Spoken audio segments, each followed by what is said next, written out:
Tonight we're talking about youth addiction to mobile phones, and with me in studio is Zakia Rashid, a counseling psychologist, and Lindsay Nyawera, a teenager who is going to be giving us experience as far as the addiction to mobile phones is concerned.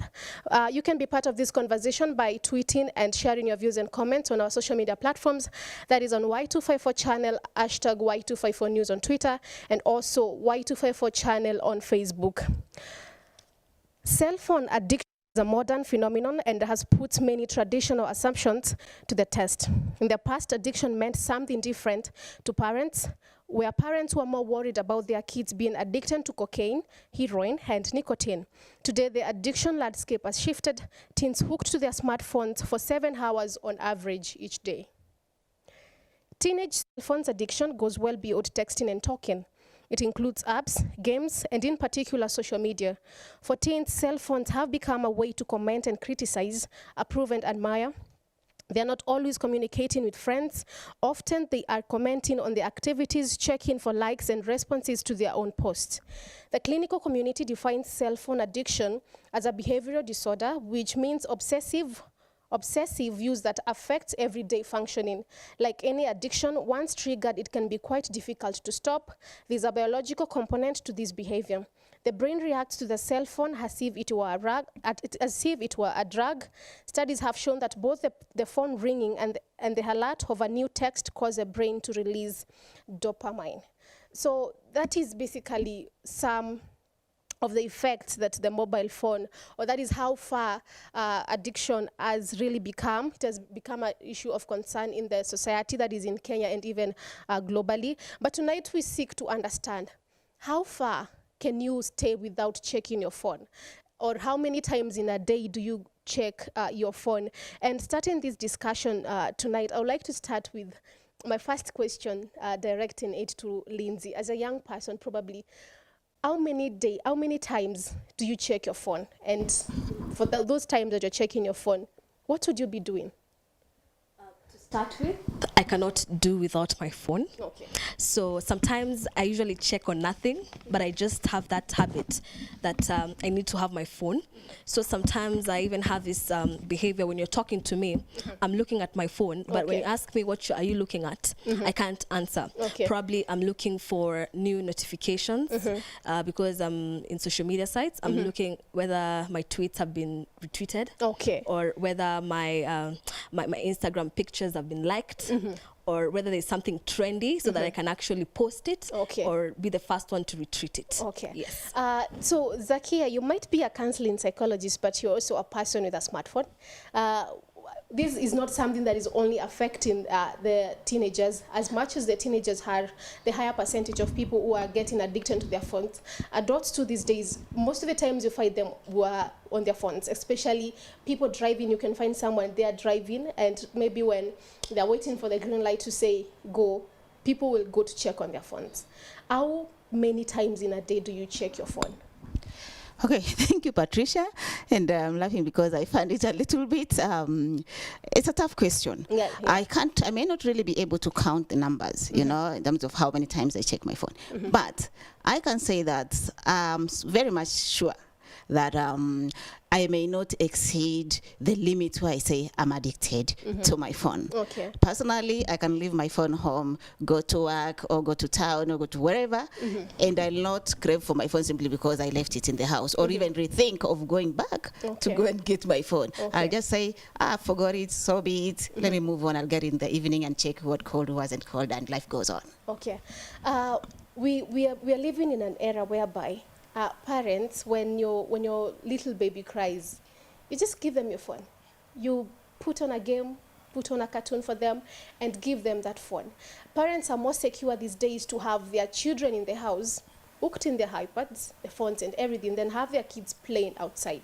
So probably, what would you say are the dangers that parents are giving or exposing their kids to at such an early age? First of all, I can say it is really sad that such situations, scenarios are happening, because we think that sometimes I think parents do these things, you know, unintentionally, because sometimes they are also busy, they are also, you know, caught up in their own issues, and they don't stop to think that when I throw this phone at the child to start looking at the cartoons or whatever, I am causing damage to this child. Okay. First of all, health-wise. Health-wise, it means that these phones have lots of, you know, what do we say, things that are not okay health-wise. They are using things like radio shows, like all those things are happening in the phone, because these things, you are told, they are not even good when you sleep around them, because they emit certain, let's say, gases or radiation that are not good for the health. So when we leave the children with these things already from day one, it's health hazard to the children. We are causing them damage health-wise, and we are not so sure what is happening. And these are not some of the things that are happening like there and then. This is things that are happening systematically. So with the time, we may realize this child may not be feeling well. Maybe the ears are not hearing well. Maybe somewhere there maybe there's eye damage, ear damage, and yet we may not be able to trace back and say this is the phone until maybe an expert gets to tell us that this has happened because of the phone. So sometimes we forget that these are things that may happen. We just think of it's now here and now. I use this, it's a toy. That is not a toy. A phone or any other mobile device is not a toy. Yes. So Lindsay, for you, at what age did your parents get you a phone? I got my phone when I was in class 7. When that was, I was 13 years around. And do you have siblings? Do you have younger siblings? Yes, I do have younger siblings. And do they own mobile phones? Yes, they have mobile phones. Actually, a case and scenario is when my young brother wanted a phone, and my dad was wondering, why do you need a phone? You're still in primary school, you're still learning. Actually, you're just here once in a while on Saturdays. And he had to cry for that phone, and he had to get it, because his reasoning was every person has it. How am I supposed? So I also have to get it. Exactly. And just as one thing I know is times have changed. We're also learning so much from technology. Myself, I'm the kind of woman who will give my daughter the phone, because there's so much they're learning rather than playing with kids outside. But sometimes, don't you think that it's damage? For example, if I asked you, what does your brother do on their phone? Like, what type of content do they access on the phone, and how many times, probably, how many hours do they spend on that phone after school? To be honest, we don't check, because there's a time actually the reason why my parents bought him a phone, other than the fact that his friends have a phone, it's because he had once logged in using my mom's phone on Instagram. Then my mom saw some messages on Instagram, and he was like, I have to get you a phone because I don't want to be receiving such content on my phone. Zakia, having to hear that, this parent was so concerned, but she saw some type of messages that she was like, I don't think these messages are supposed to be channeled through my phone, and decided that I'm going to get my son his own phone. Has she helped? Or is she just like creating an avenue whereby now these messages can keep on coming, this kid can keep on accessing such content over the phone? It is really, again, very sad, because it's like you are trying to dig up one hole and covering the other. So it is not a helping situation, because simply means that in that situation, it means that it is okay for that child to get that information, so long as the mother does not see it. It does not come through me, it is okay. Whatever he checks, it is okay. But the question is that really okay? Because what if that content is not also good for that child? Because depending on what the mother saw, it could be detrimental information. But is it okay if that child gets to see, so long as that is his or her phone? That is the question. So I think these are misplaced priorities. We tend to think that by giving them their phones, we are actually settling the dispute, making the situation better, but we are making the situation even worse. Because I'd rather this child use my phone, I get to see the information that's channeled through my phone, and get to deal with it, how I talk to my child, how I make them understand that maybe this content is not for them, or there's a time for this content, than hide that information by making sure that it does not pass through me. Yes. I really like what you've said. But now, do you think, at what age probably would we say these kids should be now allowed? I know you're saying that technology there are a lot of innovations, but are we going to let these innovations cause damage to our kids, to our sisters, to our younger brothers? The answer, Patricia, is no. We should not let this technology damage our children, our sisters, our brothers, and our friends. The thing is, we cannot say that there is specific age set for a child to get a phone. But as parents, as the people concerned, as the significant others, there are some questions we need to ask ourselves. For example, a 7-year-old, what are they supposed to get a phone for? Yeah. Is it because they're accessing school material? And if it's a school material, what kind of school material is that they're not getting from school? It has to come from the phone.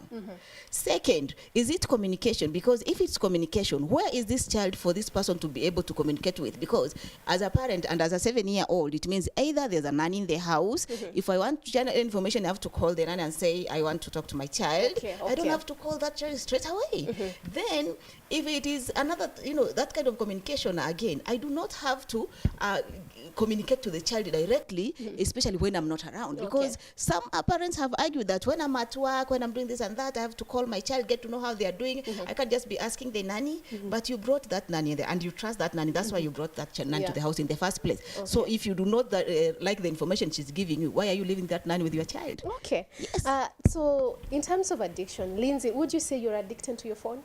Sorry? Would you say that you're addicted to your phone? Of Have you course, gotten to for that me, point? I'd say yes, I'm addicted, but it's not a disorder. Yes, I'd really say that, yes, I'm addicted because I cannot concentrate without my phone. Like you said, if I left my phone in the house, I would go back for it because I can't imagine a day without it. A case in scenario is when I was traveling and then my phone got stolen in a matatu. It was 10 p.m. and I'm there calling my mom crying with the M-Pesa agent's number. Hey, my phone has gotten lost and I can't come home. I mean, actually, no, not even that. I'm standing at an M-Pesa shop and they're selling phones. My mom said, but those phones are not legit. I was like, let me just buy it for tonight because it's not expensive. Wouldn't you say at the moment whereby your phone gets lost and you can't go home, it's at 10 p.m. and you feel like these attachments that you have with your phone, you can't go home. Can't we call that addiction? Is that not addiction? Maybe probably let's Zakia as a counseling psychologist help us with that. Because she has said she cannot leave the house and probably learn that she has forgotten her phone and go about the day without going back and taking that phone. Is that not addiction? That is, Lindsay, I'm sorry to say this, that is addiction, pure addiction. Because again, we ask ourselves, how do we assess to get to know that this is addiction and this hasn't reached the point where we call it addiction? It is, first of all, you can't keep your hands off the phone, not even for 3 minutes. Or let's even go up to 5 minutes. I can keep my hands off my phone for even a whole day and I have no problem with that. But now if you cannot keep your hands off the phone for even 5 minutes, or the phone has to be wherever you are seated. You see people are eating and the phone is just there. You see people are talking to someone and the phone is These days it has become a behavior in church. It's a behavior. People will go to check their phones. While the pastor is up there preaching, you can imagine. And then we also say that when you see an individual now, you are going to bed and the phone has to be somewhere next, which is again is also a health hazard. People sleep next to their phones, and we've seen even in social media, the very same social media, telling us how things are exploding. Around there, and people have died. That is, if at all it's true. But again, we say, yes, it's health hazard to even our ears, to even our eyes, to even our brains. So we're actually feeding our brains with a lot of stuff, apart from just hearing and, getting the information. So that is addiction. Because again, we say, for how long can you stay without a phone? And we say, if you stay without a phone, do you get what we call withdrawal symptoms? That if I don't have a phone, I'm agitated, I have anxiety, I'm almost getting depressed. That is, yes, preoccupation with a phone. Most of the time, you're just preoccupied with a new phone in town, the new make, the digital one. That already says there is something. Lindsay shared with me something we were still working in. I hope you allow me to share. When she said her phone is just not a 5,000 shillings phone. And every other time she has this phone that costs her almost a fortune, she will still crave another one, which costs more than that. Because, what are you doing with all this? It's because of that craving for new material. The idea or the thought is that when I get this one is so modernized, even the material, the content will be better. I'll be getting good pictures. I'll be getting, the information is very clear. The pictures are so good. And all these things put together and make people, that is addiction. Okay. Yes. We're going to take a very short break, and when we come back, we'll be talking about how phone addiction affects sleep patterns and health-wise. And don't go far away. We have way lot of things to cover on this discussion. We'll be right back on Y254 News Updates.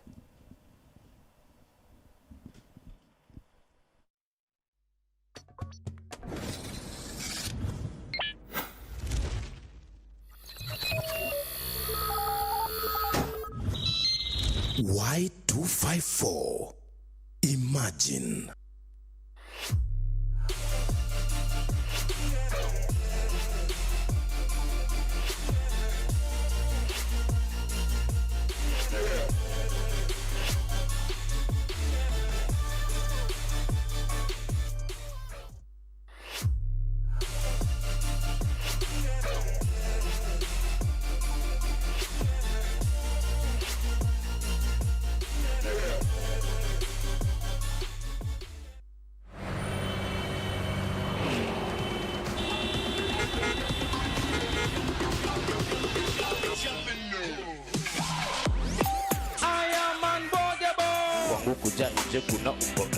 Kila mtu anasema mara anaimba kama Harmonize, mwingine Willy Paul, wengine Alikiba. Kwa hiyo kila mtu anaongea na Diamond. For exclusive entertainment.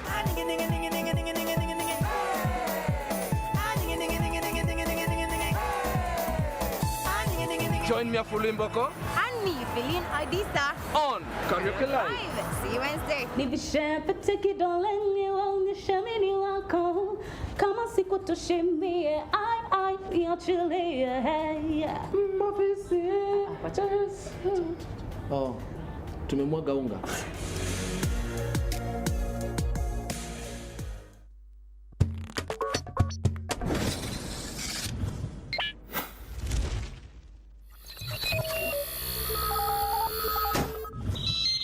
Y254. Imagine. Thank you for staying with us on Y254 News Updates. And we're talking about youth addiction to mobile phones. You can be part of this conversation by sharing your views and comments on our social media platforms. That is on Twitter at Y254 channel, hashtag Y254 News, and on Facebook at Y254 channel. So we're going to look at, I'll just go through some effects of mobile phone overuse. We have social comparison, we have health problems, we have antisocial tendencies, we have psychological problems, and then we have nighttime phone use. We realize that using mobile phones, some people don't sleep at all. So we have poor sleeping habits, depression and delinquency, self-esteem and emotional well-being. We have phone time replaces sleep. Content stimulates brain. Depressed teenagers use social media more, and screen light suppresses melatonin. When you tell a young person that being on the phone, most of the times it's going to affect their sleep patterns, they'll seem to argue with it because you've gotten used to this. It has become a habit. So you don't have struggle sleeping. You're used to the 2 hours that probably or 4 hours you get to sleep. So Zakia, what do you think now should be, like, what do we tell to these young people? How do we convince them that this thing is so dangerous and you guys like need to find other activities that are more productive to engage in? Okay, thank you, Patricia. I think first of all, sensitization is very, very important, and what we call now psychoeducation, because telling somebody that this is not okay without any proof sometimes becomes so difficult because they are not in a position to see the effects. You know, the effects are not tangible. It's not something they can see and say, okay, I just didn't sleep yesterday, or I spent a lot of time on phone. Today I have, for example, a headache. Yeah, it's true. But some of them even go through that. They can actually associate their headaches and all that with the issues with not sleeping because of their phones, but still they will not want to admit to the fact that they are not okay. So what we say that a lot of psychoeducation is very important, and in psychoeducation we have to involve the medics to make them, make people understand that this is not just a short-term kind of effect. It takes time, or it happens after a very long time, and you may not be able to see it, through the naked eye. It is something that is happening internally. Like now, when we are talking about cancer, we are told some of cancers are because of radiation. Now this and radiation, all these things are through the phones. So when you are sleeping and your phone is just just next to your pillow or just under your pillow, what do you think is getting inside your body? Okay. So if we do not psychoeducate them in this manner to make them understand, then it's hard just to stand there and say, our phone is bad. They ask you how. Okay. How now? And you cannot prove because you have nothing tangible evidence to tell them. Okay. So that one is very important. Second, let's be able to assess their performance because most of the time, the youth, especially, the millennials as we call them, we have to assess the pattern of their performance, and that way you are able to argue with them because some of them, in fact majority, will not be able to are not even able to perform well, for example in schools or even at work. They will sleep or even oversleep because if somebody sleeps at 3 or 4 and they're supposed to wake up at, for example, 6, you'll find some of them dozing off in class. Some of them who are going to work will not even go, be at work around the time that is they are supposed to be there, and they'll always be giving so many excuses. In fact, when you go to an office and find people giving so many excuses, yesterday they had this excuse, tomorrow this, they'll even kill people, even their relative, just to make it, look like something really happened. They'll even cause an accident where there wasn't, just to prove their point that did something happen, that's why I'm coming late. So when we see these people or these kind of excuses, then we are able to tell something is not right, and we should be able to talk straightforward to these people and tell them, no, something is not right with you, kindly go and get help. Okay, so Lindsay, we've talked about how phone addiction affects someone's sleep. There are also cases whereby it can affect the posture on which you are as you use your mobile phone. Sometimes the spinal cord or the area around the neck can be affected. Having heard about all these things, what do you think probably as a young person, because now you represent the number of young people out there, what do you think can be done as a young person? What other activities do you think that youths can be encouraged to get into to avoid being on the phone for a very long time? So first of all, I think more activities that entails people. It could be sporting activities because that will keep you busy off your phone, and you won't get you don't get even time to actually touch your phone. That's one. It can also be these gatherings that happen, and then you have talk sessions. Those activities, we have drama. You see, these are activities that are very strenuous, and sometimes you don't even get time to even have a break and have your phone. Let's even talk about gym. That's exercise, You're exercising. You can't exercise with your phone. So some of these activities that will actually put you so much on the on it, so that you can't even get time to go and use your mobile phone. As we were speaking earlier, you talked about social media. You talked about how when you're on your phone, you go through Instagram and all those things. If after this show we were to take a picture and you posted it on your social media platforms, let's say Facebook or Instagram, and you didn't get, how many likes would you get and feel like, I now got it? First, my achievement is how many followers do I have? How many followers do you have on Instagram? For example, I have a new account, and the new account that I opened actually last week, I'm only following 40 people, but my following is 2,000, I guess. Oh God! And you started last week. Yes. If I tell you how when I started my Instagram account and how many followers I have. Okay. So actually, I'm very key. If I put a picture right now and in seconds I don't see any like, then I remove it. But why? Because that is like you're going now. You're seeking validation out there. The reward. Yeah. You're seeking validation out there. Don't you think that this is something that you really need to work on? Not really. What I think is, in social media, what do people want to see? For example, for you to have such a following and yet you're following very few, which doesn't really happen, then if I take a picture right now holding this mic, do the kind of followers I have, do they want to see that really? Okay. For example, if I place this picture probably on Twitter, I'd get so many likes because people will be motivated. Oh, okay, she was talking about this and this and this. Okay, so Instagram people don't like people holding mics? No. That is what you're trying to say? They don't want it serious. All depends on the audience. You see, Instagram is not really serious.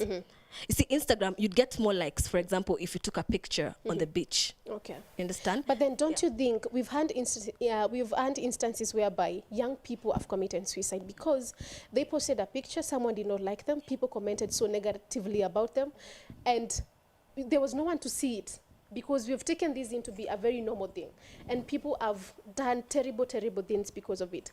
Don't you think this is something that should be addressed? Don't you think we need to have better ways on how to make people feel validated before you get to social media and seek for validation from there? To be honest, yes, at some point, because I can tell you, recently we had a case of a person on Twitter. Twitter is known for the mature people and the working class, but also we saw how people actually, even celebrities, attacked a young guy calling himself an entertainer who was actually is a brand. Yes, and the last comment that guy gave was, "I don't think I deserve to be in this world." Yeah. So from that, you can see that also social media comes with its own pressure, and it needs you to be very strong, because this is someone whose image has been circulating, and this is someone who people have been retweeting his image, and so he's even shy because to even stand up and approach people because he's lost his credibility. Yes. Okay, let me go through something here. In 2008, China became the first country to declare internet addiction among children as a clinical disorder, according to gaming companies, and advised gaming companies to set a cap on how much time children can spend on their playing online. 24 million young people in China are estimated to be internet addicts. As a result, the US government also started a program last year whereby people can go to be treated, or it's a rehabilitation center from to help you now heal from phone addiction. And also the Chinese government has 400 centers. Do you think Kenya needs one of these centers? Do we need one? We don't need one, Patricia. We need many. Okay. We need many. Okay. Why? Because we have to nip this problem in the bud. We don't have to wait until, looking at our population and China's would say, yes, we are very few and maybe we need one center, but no, it's not one, because looking at the towns that we have, the cities that we have, maybe we should say in each and every city we should have a center so that people are able to access these centers, people are able to get that kind of assistance or treatment as early as possible, because this is addiction. And what do we say? Addiction is a brain disease. That is what people are forgetting. They just think, oh, a brain disease is only when I take alcohol and chew cat or I do this. No, this is a brain disease. And once this problem gets into the brain, believe you me, getting out is a very big problem. Yes. It needs a lot of medical intervention. It needs a lot of counseling. This is psychological intervention for some people to be able to get out of it gradually, because getting in wasn't that quick. Even getting out isn't that quick as well. We need this kind of assistance. So yes, we need these centers, not one, but many, especially within the cities, because this problem is growing within the cities. It hasn't reached,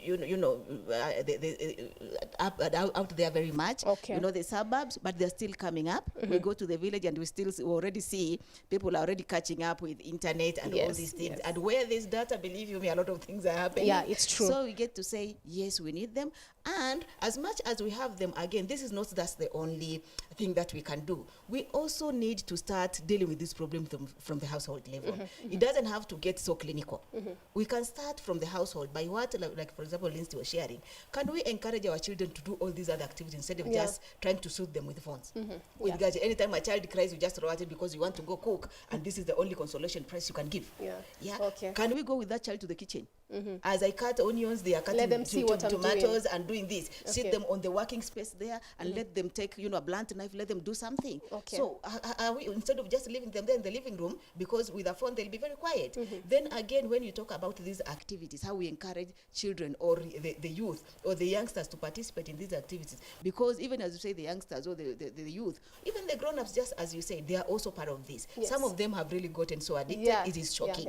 A whole grown-up seated there, you are talking, for example, there's a visitor who has come to the house and you are there talking and the person is busy on the phone and you wonder, am I really needed here? Okay, yeah, Yes. that has become a very big problem. So, Lindsay, last year, France banned use of mobile phones in primary schools and middle schools. As you wind up, what do you, if Kenya decided to have like one of these centers in every county, what would you advise? What activities do you think people like you would be interested in so that we get people off the mobile phone addiction? Probably we would invest in sporting activities, let's say swimming, let's say things like hockey, some of these sporting activities that really strain you, so that even at night you don't even have time to chat, you just go and sleep, and also you're able to interact with people, because one thing that comes with the phone also is your sociability. It decreases. So now if I find you interesting, then there's a reason to put my phone aside. Okay, so thank you very much, guys, for really finding time to talk about this. I think we'll have another day where we get deeper into social media and bullying and all these things, because it's quite a very big topic. But what I can say is technology is good. We're not going to say that technology is not a good thing. It is a good thing that is happening to us. But the thing is, parents maybe have curfews, have limits to when your kids or when your teenage kids are at home. Have them go out there and socialize and mingle with others, even during events that are held at home. So that is what we have for you tonight on Y254 News Updates. My name is Patricia Morioki. Do have yourselves a very good night.